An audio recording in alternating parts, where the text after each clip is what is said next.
മന്നു stones. ഇതാണ് കട. ഇത് പച്ചക്കറിക്കടയും പിന്നെ പലചരക്ക് കടയുമായിട്ട് ഞാൻ തുടങ്ങിയിരിക്കുന്നതാണ്. ഇവിടെ എല്ലാ സാധനവും കുറേശ്ശെ ഞാൻ ഇറക്കി വെച്ചിട്ടുണ്ട്. പിന്നെ എല്ലാം കടമാണ്. കടവും ലോണും എല്ലാം കൂടെയൊക്കെയാണ്. എൻ്റെ ഇഷ്ടദൈവമായ മഹാദേവനെയും കുടുംബസമേതം വെച്ചിരിക്കുന്നതാണ്. എല്ലാ സാധനവും ഞാൻ കുറേശ്ശെ ഇറക്കി വെച്ചിട്ടുണ്ട്. എൻ്റെ ഇപ്പോൾ കട നടത്തുന്നതെന്ന് പറയുന്നത് പോത്തങ്കോട് പോകുന്ന റൂട്ട് കോലിയക്കോട് എന്ന് പറയുന്ന സ്ഥലത്താണ്. പിന്നെ എൻ്റെ കയ്യിലുണ്ടായിരുന്ന കുറച്ച് സ്വർണവും കടവും ലോണും ഒക്കെ ആയതുകൊണ്ട് ഇങ്ങനെ ചെറുതായിട്ടൊക്കെ തട്ടിക്കൂട്ടിയിരിക്കുന്നു. പോകാൻ നിങ്ങളുടെ എല്ലാവരുടെയും സഹകരണവും പ്രാർത്ഥനയും സഹായവും ഉണ്ടെങ്കിൽ മാത്രമേ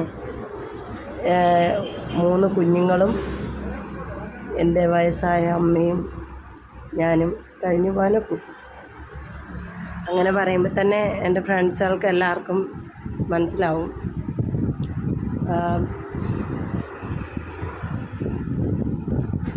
എൻ്റെ കഴുത്തിലിപ്പം ഈ ഒരു ചരടും ഒരു കണ്ടാസും മാത്രമേ ഉള്ളൂ.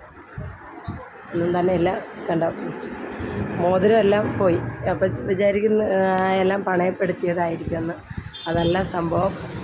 എൻ്റെ ഹസ്ബൻഡ് എല്ലാം വലിച്ചു പൊട്ടിച്ചെടുത്തോണ്ട് പോയി.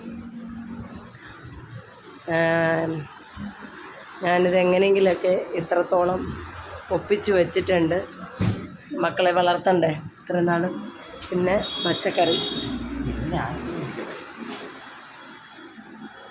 എല്ലാം ഇറക്കി വെച്ചിട്ടുണ്ട്. വെട്ടുമലക്കറിയുണ്ട്. നമുക്ക് പറ്റുന്ന രീതിയിൽ എല്ലാം ഞാൻ എല്ലാവർക്കും പിന്നെ പച്ചക്കറി കിട്ടത്തക്ക രീതിയിൽ ഞാൻ ചെയ്യുന്നുണ്ട്. പിന്നെ എല്ലാവരുടെയും സഹകരണവും പ്രാർത്ഥനയും ഉണ്ടാകണമെന്ന് ഞാൻ പ്രാർത്ഥിക്കുകയാണ്. പിന്നെ എൻ്റെ പൊടിമോനെ കൊണ്ടുവന്ന് ഇടാനായിട്ട് ഉണ്ടാക്കി വെച്ചിരിക്കുന്ന തൊട്ടിലാണ്. കണ്ട, അല്ലാണ്ട് കുഞ്ഞിനെയും കൂടെ നോക്കണമല്ലോ. അതുകൊണ്ട് തൊട്ടിലൊക്കെ ഇവിടെ കെട്ടി തൂക്കിയിട്ടിരിക്കുക കടയിൽ തന്നെ. അപ്പോൾ എല്ലാവരുടെയും സഹകരണം ഉണ്ടാവുമല്ലോ. പൂജ സാധനങ്ങൾ എല്ലാ തരത്തിലുള്ള പൂജ സാധനങ്ങളും ഇവിടെ ഉണ്ട് കേട്ടോ. അപ്പോൾ കൂടെ ഉണ്ടാവുമെന്ന് വിശ്വസിക്കുന്നു.